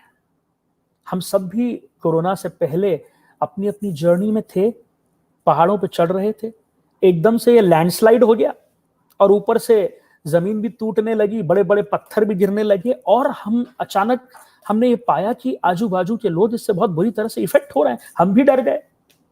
लेकिन गौर से देखिए, यहीं पर एक बहुत बड़ी अपॉर्चुनिटी छुपी हुई है। आपका एक कॉम्पिटिटर है जो बहुत स्ट्रांग है, इतना स्ट्रांग है कि आपको लगता है कि आने वाले 10 साल में भी आप उस कॉम्पिटिटर को हरा नहीं पाएंगे।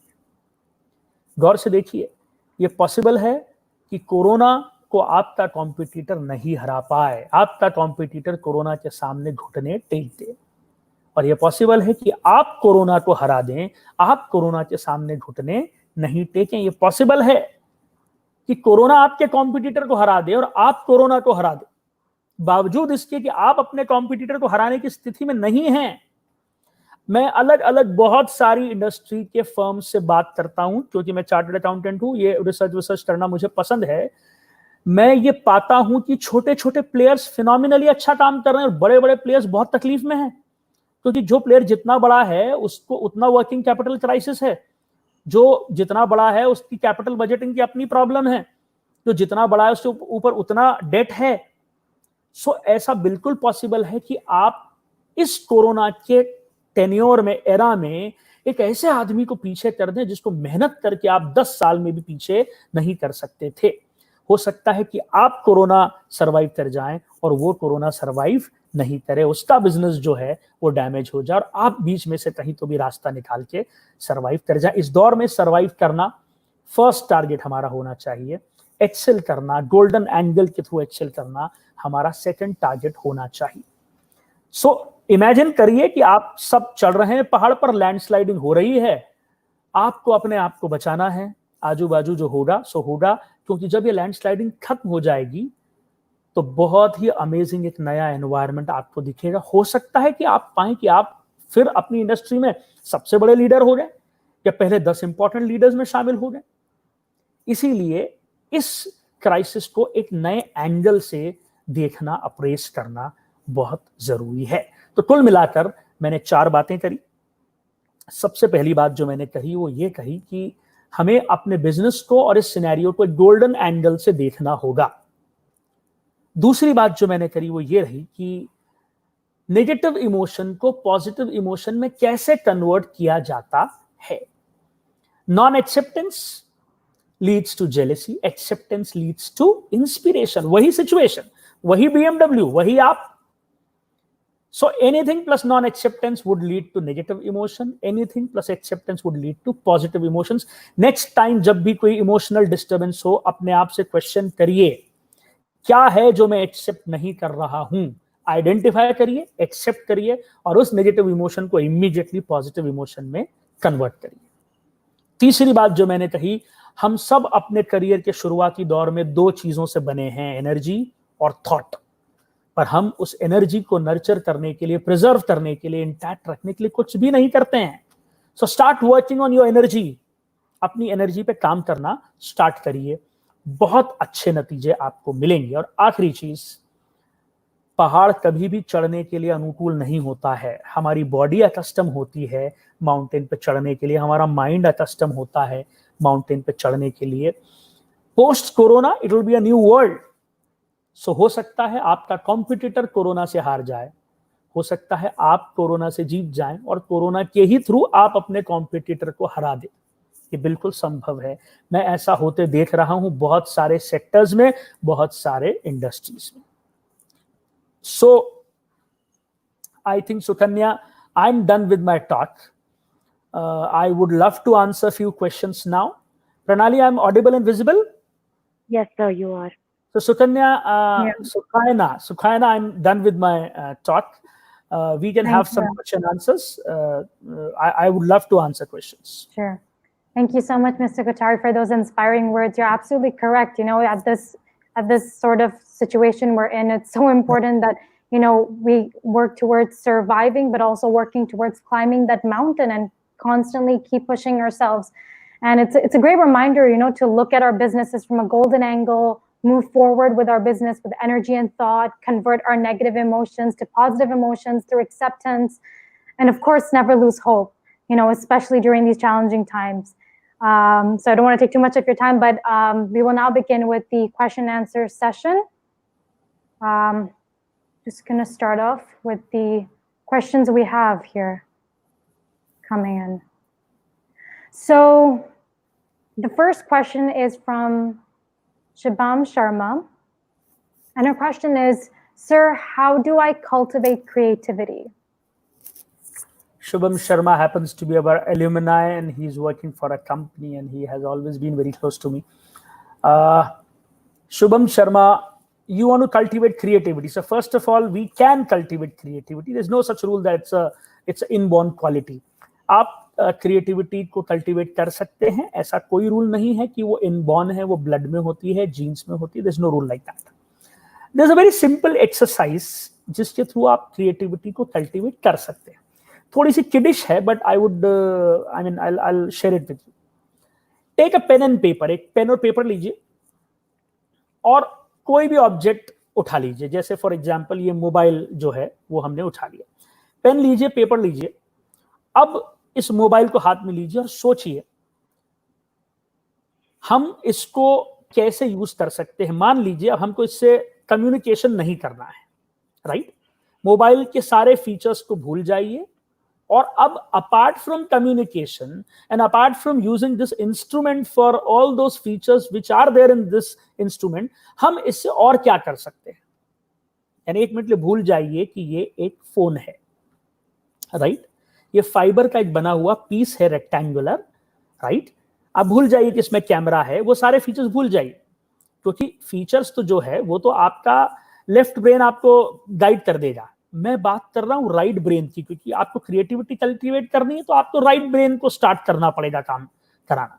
अब आप लिखिए पेन और पेपर पे कि इस फाइबर के इस रेक्टेंगल को आप कैसे यूज कर सकते हैं, राइट. कैसे यूज कर सकते हैं. तो आपके दिमाग में आएगा कि आप एक कप कॉफी अपनी वाइफ के लिए बना सकते हैं. उस कॉफी के कप को इस पे रख सकते हैं और छोटी सी ट्रे के फॉर्म में ले जाके अपनी वाइफ को आप एक कप कॉफी सर्व कर सकते हैं, राइट. फिर आप यूज कर सकते हैं इसको एज अ स्केल. आप पेंसिल लेंगे और एज अ स्केल इसको आप यूज कर सकते हैं. Now this is very silly. This is very silly because stupid ideas will come in your mind. But stupidity, when accepted, becomes creativity, right? Any stupid idea, when it gets accepted by public or world at large, it becomes a creative idea. आप ऐसा करिए, do it for 21 days and do it with 21 different objects. अच्छा, इसमें ऐसा भी होगा कि आज आप मोबाइल की बात करो, 2 दिन बाद आपको याद आए, बोर्ड मीटिंग में आप बैठे हुए हैं और आपको एकदम से याद आए कि अरे इसको तो ऐसे भी यूज कर सकते हैं. ये फनी चीजें होंगी. But for 21 days take a pen and a paper और अपने आजू बाजू का कोई भी एक ऑब्जेक्ट उठा लीजिए और उस ऑब्जेक्ट का जो बेसिक यूज है उसे छोड़ दीजिए. उसके अलावा आप उसको कैसे यूज कर सकते हैं उसको पेन और पेपर पे लेकर लिखिए. ऑटोमेटिकली जो है your right brain will start functioning. और फिर देखिए, फिर आप रियल लाइफ सिचुएशंस लीजिए. अपने लाइफ की मत लीजिए क्योंकि वो सबसे लास्ट में हमको करना चाहिए. किसी और के रियल लाइफ सिचुएशंस लीजिए and then start applying your brain. Automatically your right brain will start working. I hope Shubham Sharma got the answer. Thank you, sir. Next Moving on to our second question by Toshi. What changes do we need to make in our approach towards doing a business? What changes we need to make in our approach? In our approach towards doing a business. I think this is the time for upcycling, not recycling. This is the time for upcycling. ये सबसे बड़ा समय है upcycling के लिए. You know what do I mean by upcycling? I would love to share one example. After World War II, Coca-Cola lost ground in Europe. Because before World War II, Coca-Cola was doing very well, very good sales figures and everything. But after Second World War, numbers dropped down. Coca-Cola के logistics effect हो गए, उसका manufacturing effect हो गया. Europe में तो बहुत बुरी स्थिति हो गई. यूरोप का कोका-कोला का जो हेड था वो कीथ नाम का एक जर्मन व्यक्ति था. उसने बचे हुए फ्रूट पल्प, बचा हुआ शुगर सिरप, बचा हुआ कलर, बचा हुआ एसेंस की मदद से एक नया प्रोडक्ट बनाया, फैंटा. और यूरोप में फैंटा लॉन्च हुआ. ये लॉन्च हुआ था वर्ल्ड वॉर पहले के पड़े हुए फ्रूट पल्प से, शुगर सिरप से, कलर्स से, एसेंस से. और फिर फैंटा लॉन्च हुआ और फैंटा ने सारे रिकॉर्ड तोड़ दिए. It was a very successful product and finally Coca Cola धीरे धीरे सेकेंड वर्ल्ड वॉर में के बाद भी यूरोप में अपना ग्राउंड गेन करने लगा. So this is what I mean by upcycling. जैसे टॉप रेमंड्स और कप नूडल्स वाली आपने स्टोरी सुनी होगी, मोमो फोकू शायद यही नाम है. So after the world war Japanese food supplies बहुत बुरी तरह से इफेक्ट हो गए थे बिकॉज अमेरिका ने सारी जापानीज टेरिटरीज को ओन कर लिया था. सो अमेरिका ने जापान वर्ल्ड वॉर 2 के बाद जापान पे जब कब्जा कर लिया था तो फिर व्हीट फ्लोर भेजा बहुत सारा, जिसको हम व्हीट फ्लोर कहते हैं. बट जापानीज जो लोग थे वो ब्रेड से कंफर्टेबल नहीं है. वो ब्रेड उनका बेसिक मील नहीं है, अनलाइक यूएस एंड यूके. सो मोमोफुको नाम के इस व्यक्ति ने इस व्हीट फ्लोर से नूडल्स बनाए, क्योंकि नूडल्स की शेल्फ लाइफ बहुत ज्यादा थी. आप 2 महीने तक उसको प्रिजर्व कर रख सकते हैं और कभी भी हॉट वाटर के साथ बॉईल करके उसको खा सकते हैं. So what is this? ये जो मोमोफुको ने किया ये क्या है? ये अपसाइक्लिंग ही तो है. या कीथ ने जो किया कोका कोला के केस में, ये अपसाइक्लिंग ही तो है. This is the time for doing upcycling. अगर बिजनेस की अप्रोच में अभी सबसे ज्यादा अपसाइक्लिंग इंपॉर्टेंट है. Next. The third question is by Nazim Sheikh. Mm-hmm. What should be the first and foremost strategy which needs to be implemented post COVID-19? First strategy rather than I mean, upcycling was a strategy in fact. Yeah. But हमें मुझे लगता है नजीम, हमें we should work as if we are free souls. हम अपने career को जब start करते हैं तो हम फ्री सोल होते हैं, हम नॉन डिप्लोमेटिक होते हैं, हम पैशनेट होते हैं, हम इनोसेंट होते हैं, हम फुल ऑफ एनर्जी होते हैं. ये दुनियादारी बाद में आती है और ये दुनियादारी हमें फ्री सोल से बैगेज सोल बना देती. मैंने इंडिया के एक वेबिनार में ये बात कही थी. अनुराग कश्यप ने जब गैंग्स ऑफ वसेपुर बनाई तो 9 करोड़ रुपए के बजट में उसने गैंग्स ऑफ वसेपुर 1 और 2 बनाई और गैंग्स ऑफ वसेपुर एक रॉ फिल्म थी. बिकॉज अनुराग कश्यप उस वक्त जो है वो फ्री सोल थे, एक रियलिस्टिक फिल्म थी और 9 करोड़ के बजट से बनी हुई फिल्म ने 30 करोड़ का बिजनेस किया. सेम अनुराग कश्यप ने कुछ सालों बाद जब वो स्टेब्लिश्ड हो गया, जब प्रोड्यूसर्स आ गए, जब वो सेलिब्रिटी बन गया, उसके बाद उसने बॉम्बे वेलवेट बनाई. 130 करोड़ रुपए में बॉम्बे वेलवेट बनाई और बॉम्बे वेलवेट ने 35 करोड़ का बिजनेस भी नहीं किया. वही आदमी अनुराग कश्यप, लेकिन जब पहले था तो वो फ्री सोल था, बाद में जब हुआ तो वो बैगेज सोल हो गया और फाइनली आप देखिए क्या नतीजा हुआ. सो ये नजीम, ये जो वक्त है ये फ्री सोल हो जाने का है. हम अपनी जिंदगी की शुरुआत में कैसे थे? हम किसी से भी मिल लेते थे, हम कहीं भी बैठकर चाय पी लिया करते थे, हम खुद कोल्ड कॉल्स कर लिया करते थे, कोई प्रोटोकॉल नहीं था, हम लोग हमें सीधे फोन कर लिया करते थे, हमारा कोई पीए या पीएस नहीं था, राइट. हम खुद ही गाड़ी ड्राइव करके चले जाया करते थे, कोई हमारा शॉफर या ड्राइवर नहीं था, कोई स्टाफ नहीं था, लेकिन एक इनोसेंस था. हम नॉन डिप्लोमेटिक थे, हम पैशनेट थे. तो मुझे लगता है this is the time to become free soul again for entrepreneurs. Thank you, sir. The next question is by Suraj. How do we build a scalable business? How do you build a scalable business? I think किसी भी business के 3 level होते हैं. First level पर वो product होता है, second level पे वो सर्विस होता है, थर्ड लेवल पर वो एक्सपीरियंस होता है. सो अगर हम अपने बिजनेस को थर्ड लेवल पे ले जाएंगे तो वो ऑटोमेटिकली स्केलेबल होगा. स्केलेबल वही चीज हो सकती है जो है एक्सपीरियंस हो. मैं I'll give you example. Suppose आप आपकी वाइफ को घर में कॉफी बना के देते हैं, राइट. तो घर में अगर आपने कॉफी बनाई है, आपने अपनी वाइफ को, मान लीजिए रात में आप भी किताब पढ़ रहे हैं, वाइफ भी कोई बुक पढ़ रही है और आपका मन हुआ कॉफी बनाने का, आपने कॉफी बनाई और आपने कॉफी बना के आपकी वाइफ को दे दी. उस कॉफी की कॉस्टिंग क्या आती है? 8 रुपीज, 9 रुपीज, 10 रुपीज. बिकॉज ये जो कॉफी आपने बना के अपनी वाइफ को दी ये प्रोडक्ट है, राइट. मान लीजिए आप इंडिया के किसी छोटे शहर में जाते हैं और कहीं आपको बस सुबह फ्लाइट लेनी है और आप एक नॉर्मल से होटल में स्टे कर लिया आपने, और सुबह आपने कॉफी बुलाई, वेटर आता है, वो ट्रे में और थर्मस में कॉफी लेके आता है, कॉफी आपको सर्व करता है और बिल आता है, तो कॉफी होती है 40 रुपीज की। क्यों है वो कॉफी 40 रुपीज की? बिकॉज वो कॉफी आपको आपके रूम में आके सर्व की गई है, थर्मस में सर्व की गई है, ट्रे में लाके एक आदमी लेके आया सर्व करने के लिए। सो ये कॉफी जो आपके घर पे प्रोडक्ट थी, ये उस होटल में सर्विस हो गई है। बट अब आप देखिए, आप कैफे कॉफी डे में आप बैठे हैं, आप अपनी गर्लफ्रेंड के साथ कैफे कॉफी डे में बैठे हैं, मान लीजिए शुभम शर्मा बैठा हुआ है कैफे कॉफी डे में अपनी गर्लफ्रेंड के साथ और कॉफी पी रहा है, और शुभम ने ऑर्डर करिए कैफे लाते और शुभम की गर्लफ्रेंड ने ऑर्डर करिए cafe frappe.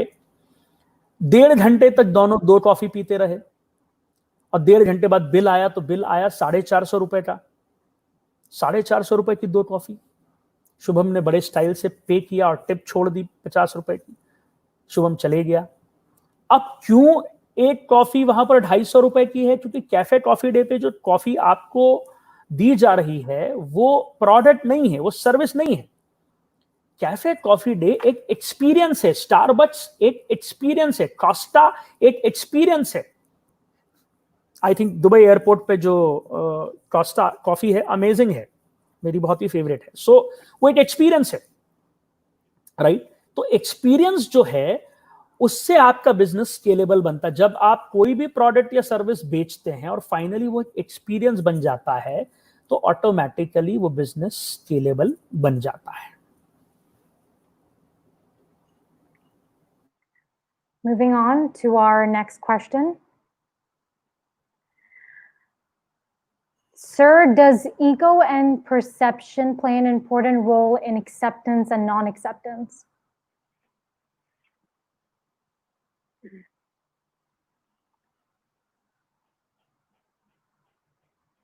I think we're having some technical difficulty.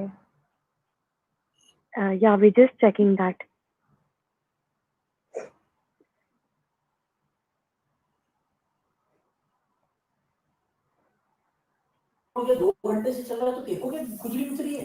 Am I audible, Pranali?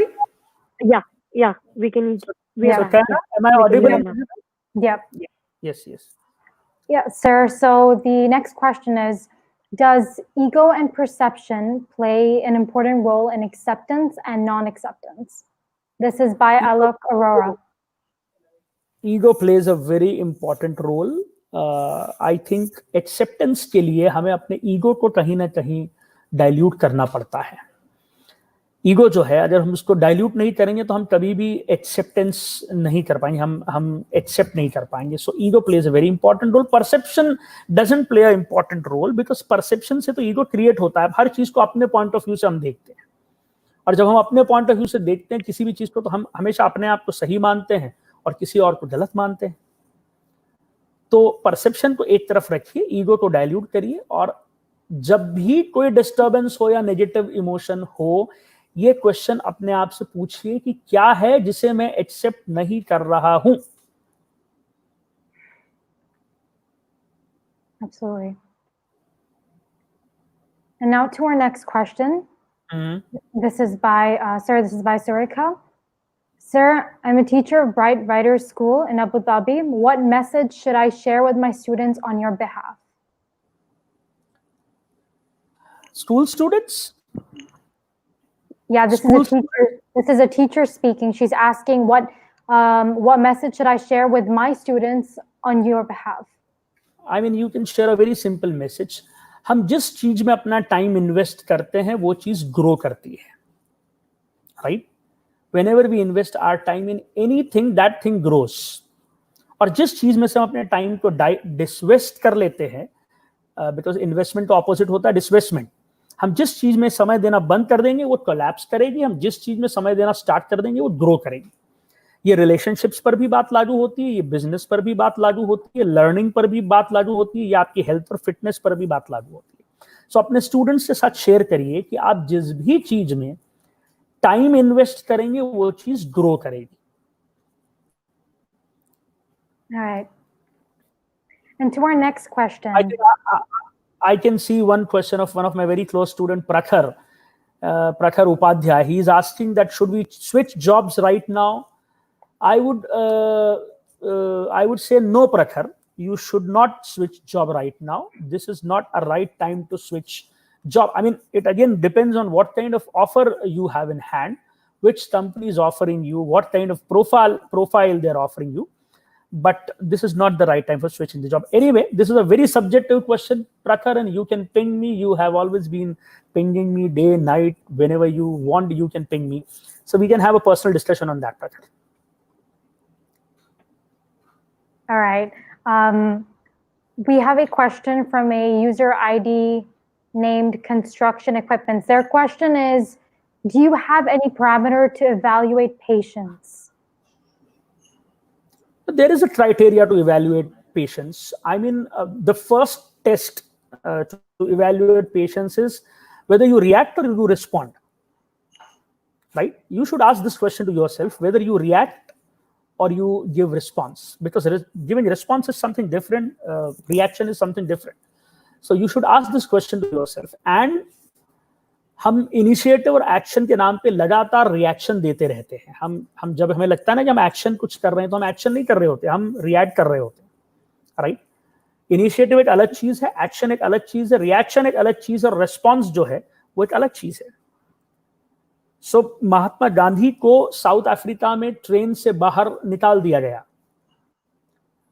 उन्होंने इस बात को अपने मन में रखा, इस गुस्से को, इस एंगर को अपने मन में रखा, और उन्होंने अंग्रेजों को हमारे देश से कुछ सालों बाद बाहर निकाल दिया. ये रिस्पॉन्स है, ये रिएक्शन नहीं है, ये रिस्पॉन्स है. महात्मा गांधी को किसी ने एक लेटर लिख के भेजा और कहा कि नोआखली में एक वृद्ध आश्रम खुला है, आप उस वृद्धाश्रम का उद्घाटन करने आ जाइए. तो महात्मा गांधी ने एक लेटर लिखा और कहा कि नोआखली में वृद्ध आश्रम खुला है, ये कोई बहुत गर्व की और उद्घाटन करने की बात नहीं है. जब नोआखली में खुला अंतिम वृद्ध आश्रम बंद हो जाए ना, तो आप ताला डालने के लिए समारोह करना, एक फंक्शन करना और मुझे चीफ गेस्ट बना के बुलाना. वृद्धाश्रम जब बंद होना तो वो सेलिब्रेट करने की बात है, वृद्धाश्रम का खुलना कोई सेलिब्रेट करने की बात नहीं. ये रिस्पॉन्स है, ये रिएक्शन नहीं है. सो पेशेंस को टेस्ट करने का सबसे पहला एसिड टेस्ट तो रिएक्शन और रिस्पॉन्स ही है. Right. Thank you, sir. Another question by Ritika Joshi. Sometimes our heart takes time to accept what our mind already knows. How do we deal with this? देखिए, ये तब होता है, ये situation तब होती है जब आप what is the question? Heart already knows. Yeah, can our heart takes time to accept what our mind already knows. So how do you deal with that? देखिए, एक तो हार्ट वार्ट जैसा कुछ भी नहीं होता, राइट ब्रेन और left brain होता है. To be very honest with you, अगर हम बायोलॉजिकली बात करें तो अगर ये रितिका मेरी स्टूडेंट है जो चार्टर्ड अकाउंटेंट है, आई एम श्योर ये वही होगी, रितिका जोशी, जो टीचर भी है और चार्टर्ड अकाउंटेंट भी है. मैंने पढ़ाया इनको बहुत पहले. So you will have to deal with facts. आपको फैक्ट्स के साथ, फिगर के साथ, एविडेंसेस के साथ चीजों को देखना होगा. आप किसी कंक्लूजन पर पहुंचकर फिर उसको प्रूव करने की कवायद नहीं कर सकते. You have to deal with this very rationally, you have to deal with this in a very realistic manner. So there is no need to convince your heart or there is no need to convince your mind. जो सच्चाई है वो सच्चाई है. You should have a rational approach. Whenever it comes to acceptance, you should have a rational approach. Next question. This is by Aditya Boshan. I have a query based on personal experience. When a decision taken by own turned to be wrong finally, it becomes hard to accept. How to overcome this situation? देखिए, जब consequences का appraisal किया जाए तो detached manner में appraisal होना चाहिए. आप एक चॉइस एक्सरसाइज करते हैं, राइट? उस चॉइस का एक कॉन्सिक्वेंस होता है. वो कॉन्सिक्वेंस पॉजिटिव भी हो सकता है, वो नेगेटिव भी हो सकता है. चॉइस एक्सरसाइज करना आपके हाथ में है, कॉन्सिक्वेंसेस तो किसी के दुनिया में हाथ में नहीं. बट कॉन्सिक्वेंसेस का अप्रेजल जब हम करें तो डिटैच्ड मैनर में करना चाहिए, अपने इमोशन को एक तरफ रख के करना चाहिए, राइट? सपोज मैं बॉम्बे में एक कॉलेज स्टार्ट करता हूं, बहुत उम्मीद से, बहुत पैशन से करता हूं. सपोज 4 साल बाद वो कॉलेज नहीं ठीक से चल पाता है, so I have to take this strong decision कि मुझे वाइंड अप करना पड़ेगा वो कॉलेज, वो कैंपस। सो मैं उसे दिल से लगा कि नहीं बैठ सकता हूँ। सो डिटैच्ड मैनर में अप्रेजल, असेसमेंट, इवैल्यूएशन होना चाहिए, चाहे हमारे डिसीजन हो या किसी और के भी डिसीजन हो। If you find this difficult, then आप एक चीज कर सकते हैं, फिर आप 2-4 एडवाइजर्स की मदद ले सकते हैं। And now to our other question. Any suggestion for an employed individual for over 20 years now, thinks about being an entrepreneur primarily to create something of value to society? This is by Johnson Burgess. Can you come again, please, Sukanya? Yeah. Any suggestion for an employed individual for over 20 years now, thinks about being an entrepreneur primarily to create something of value to society? I think it becomes very difficult once you have been in job for 20 years. The first difficulty which you will face is, taking risk is not easy for a person who has been in job for 20 years. So that requires complete change in mindset. Plus, you have people who are dependent on you. You have family, you have wife, you have children, you have parents. So it becomes difficult. So I mean, but people have done this. Mr. Anand Rathi is classic example of a person who used to work for Birlas. He worked for Birlas for a number of years, and when he was 45 or 50, then he started Anand Rathi Securities. And then we have a story now. So people have done this. Boman Irani started acting in films after 40. So I mean, there are n number of examples. But वो pro risk mindset जो है, वो आपको बनाना पड़ेगा पहले अगर business करना है। Sir, if you're ready for 2 or 3 failures, then it's absolutely fine. Then you can jump into the ocean. Thank you, sir. Sir, is it possible if we can take a couple more questions? Yes, you can take 2 or 3 more questions. I'm okay with it. Rather than questions of my students, I can see a lot of questions of people of UAE and Dubai. So my students have an access to me. So I would appreciate if we take questions of people who are not my students. Sure. We have another question here. We have huge number of alumni in Dubai, so I can see all of them here. We have another question here by Raghu Raj Singh. How to overcome financial crisis? How to overcome financial crisis. So you will have to find out root cause for that financial crisis. Debt है वो root cause. आपके business में आपने date ले रखी है, तो आपको डेट रिस्ट्रक्चरिंग करनी पड़ेगी। आपका सेल्स नहीं है, मैचअप नहीं कर पा रहा, तो फिर आपको नई टेरिटरीज एक्सप्लोर करनी पड़ेंगी। प्रॉफिटेबिलिटी अगर इशू है तो आपको नए प्रोडक्ट्स डिवाइस करने पड़ेंगे। अगर कॉस्टिंग ही, अगर आपको प्रॉफिटेबिलिटी को लेकर क्लैरिटी नहीं, तो आपकी कॉस्टिंग में फॉल्ट है। So you have asked the right question, because you have asked this question to a chartered accountant. I would suggest you should go to your chartered accountant and with all your balance sheets and financial papers, and he would be able to suggest you कि आपका debt equity ratio disturbed है, कि आपका net profit ratio disturbed है, कि आपका working capital cycle disturbed है, कि आपका sales ही पूरा drop down हो गया है, कि आपकी profitability में issue. I mean, there can be 16 to 18 reasons for bad financial position. I mean, you have to identify the reason first. Only then someone can suggest a remedy. We have a statement and a question together. This is from Abdul Nazar. He says, thank you for the thoughtful speech. My question is, if the firm is already in trouble, how do you convert this situation positively? If the firm is already into trouble, yes. I mean, you can think about mergers, you can think about demergers, I mean, this is such an abstract question. I really need to know details of this question. What kind of firm is this? What kind of products you sell? What kind of market share you have? Where are you based out of? I mean, you export, or you are a local manufacturer or dealer.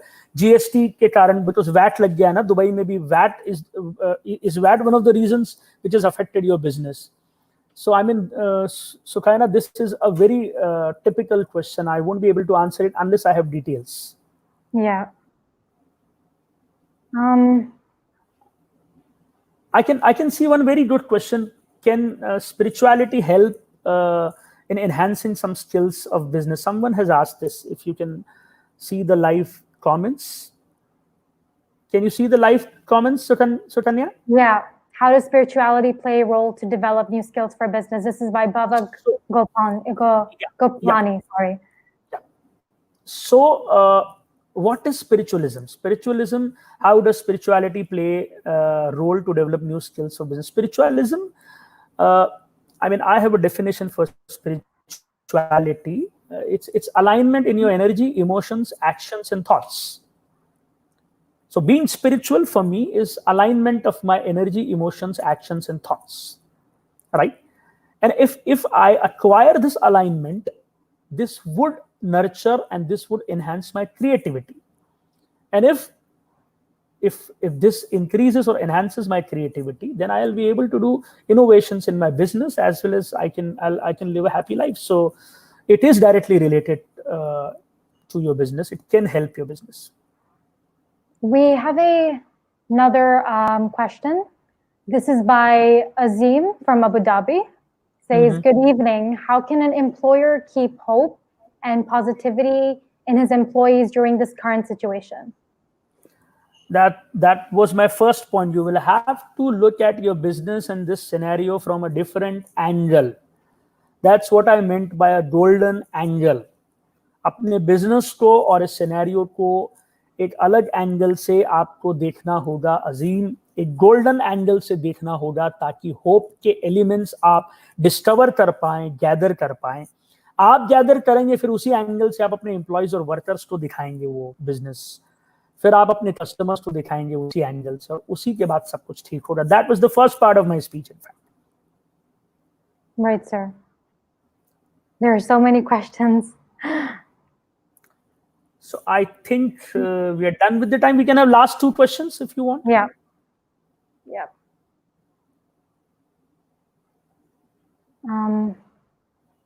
I can see one very nice comment. So much love and respect from UAE as well as from Pakistan. Saeed Nazim. I think I know him because he recruited our students. So I hope he's the same person. This is a question from Abdul Latif. I'm an employer requesting to advise some tips and principles to convince employees to keep moving towards from the critical situation as they get affected, getting affected to their income. हम बहुत जब I'm sure Abdul, because you're a chartered accountant, हमने strategic management पढ़ा हुआ है CA intermediate में. Strategic management में topic हुआ करता था गोल कॉन्ग्रुएंस.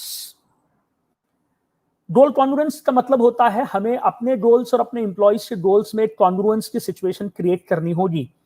वो कॉन्ग्रुएंस की सिचुएशन यानी हमें अपने गोल्स और एम्प्लॉइज के गोल्स को अलाइन करना होगा. उन्हें ये कन्विंस करना होगा कि ऑर्गेनाइजेशन के गोल्स अचीव होंगे तो उनके पर्सनल गोल्स ऑटोमेटिकली अचीव होंगे. और फिर हमको इस सिचुएशन में बड़ा ऑनेस्ट रहना होगा. जब ऑर्गेनाइजेशन का रेवेन्यू गिरता है तो हम सैलरी कट के लिए तो एकदम तैयार रहते हैं कि सबकी सैलरी कम कर दी जाए 20%. पर जब ऑर्गेनाइजेशन का रेवेन्यू बढ़ता है तब फिर हमें उतना बोनस भी देना चाहिए. You have to be very honest when you try to acquire this congruence balance. So I think goal congruence आपके क्वेश्चन का जवाब है. Next. Thank you, sir. We have a book lover over here. This is from Monish Matarni. She says, hello, Mr. Kotari. I'm reading The Secret and the Power. Any other books you could suggest? I think you should read My Experiments with Truth, Mahatma Gandhi's autobiography. You can try that. And if you don't find it interesting, then Inner Engineering by Sadhguru, you can read that. And if If you're not okay with that, then 50 Laws of Power, you can read that. So these are the 3 good reads I can suggest. 50 Laws of Power, Inner Engineering, and My Experiments with Truth. Episodes of Mahatma Gandhi, again, is a wonderful book. I mean, it depends on what do you like to read. You read fiction, or you read mythology. You want to read something related to mythology, then you can pick up any Devdutt Patnaik's book. If you want to read fiction, then आप कुछ पढ़ सकते हो. Then I mean, it totally depends on what is your choice. Thank you, sir. Sir, we have one more question. I hope you don't mind. This is from Renu Modi Rawat. How can I motivate? I think as a mother, how can I motivate my children to come out of this pandemic? She happens to be my classmate and a very close friend. So how can, as a mother, you can motivate your children to come out of this pandemic? I think this pandemic has been a wonderful experience for our children, right? Our children never witnessed any crisis in their life. So this pandemic gave them a great learning experience. हमारे बच्चों ने तो कभी कोई crisis देखा ही नहीं था, तो अब देखिए कितनी लर्निंग उन्हें मिली इस क्राइसिस से. उन्हें अपने मन को मारने की आदत पड़ी, अपने जो लिमिटेड चॉइसेस थे वो एक्सरसाइज करने की आदत पड़ी, उनको को एग्जिस्ट करना उन्होंने सीखा. अपने इंडिपेंडेंस, इसके पहले उनका इंडिपेंडेंस कभी इतनी बुरी तरह से डैमेज नहीं हुआ था ना, लेकिन 75 डेज तक बच्चे घर के घर में रहे. और मुझे लगता है अपने मन को मारना ये अपने आप में बहुत बड़ी एक्सरसाइज है. ये आदमी बहुत बड़े स्ट्रगल के साथ सीखता है, लेकिन ये 75 डेज ने जो है उन्हें ये ट्रेनिंग दे दी. सो ऑटोमेटिकली मुझे ऐसा लगता है कि ये जो लॉकडाउन हुआ, स्पेशली इंडिया में जो लॉकडाउन हुआ, वो हमारे चिल्ड्रन के लिए जो है कहीं ना कहीं हमारे बच्चों के लिए बहुत अमेजिंग एक्सपीरियंस रहा, जो मिसिंग था उनकी लाइफ में. इनफैक्ट अच्छी फैमिलीज में, एस्टेब्लिश्ड फैमिलीज में ये एक्सपीरियंस बहुत मिसिंग था. सो आई थिंक ऑटोमेटिकली लॉकडाउन ने ये एक्सपीरियंस दे दिया है. Absolutely. वैसे इनके दोनों बच्चे बहुत टैलेंटेड और समझदार हैं, मनवय और दीति. सो वो बहुत ही रिस्पॉन्सिबल भी हैं, समझदार भी हैं. विकास झा मेरे पुराना स्टूडेंट मुझे दिख रहा है. So I am so happy to see all my old students. Almost I mean I can recall everyone. I can recall every story because I have taught all of them personally. So मुझे इन सब की कहानियां भी मालूम है, मुझे इन सब कैसे सोचते हैं, कैसे महसूस करते हैं, ये सब मालूम है. So I'm really very thankful to Gulf News, Golden Peacock and Rajiv Balani ji for giving this opportunity to me. इतने सारे मेरे पुराने स्टूडेंट से मिलने का मुझे मौका मिला. मेरे दोस्त दिख रहे हैं, मुस्तफा मेहरीम मुझे दिख रहा है दुबई में. इनफैक्ट उससे साथ वाले सारे सीए मुझे दिख रहे हैं, चेतन अरोरा मुझे दिख रहा है. So this I really thank all of you from bottom of my heart. And that brings an end to our question and answer session. I'd like to once again thank you, Mr. Kothari, for taking out your time to be here with us and for sharing such. Kazmi, thank you so much. Thanks for conducting and moderating this webinar. It was thank my you, pleasure. Pranali. Thank you, Pranali, for assisting us technically. And there was no glitch, right? So it went off quite well. Thank you so much. Yeah. Thank you so much, everyone. It was an absolute pleasure, sir. And, you know, in these difficult circumstances that we are currently facing, you know, it may be a challenge to remain optimistic all the time. But we need to remember that we have to shift our focus towards positive thinking now more than ever before. We can't give up. We know we have to keep going. And with that attitude in mind, we will be able to grow and prosper into the best versions of ourselves. Our utmost thanks to Gulf News, Golden Peacock Events, and Rajiv Balani from What's Up Dubai for making this webinar possible. And of course, to our viewers, thank you so much for tuning until the end with us. And yeah, we hope you all have a great rest of the evening. Thank you so much. Thank you.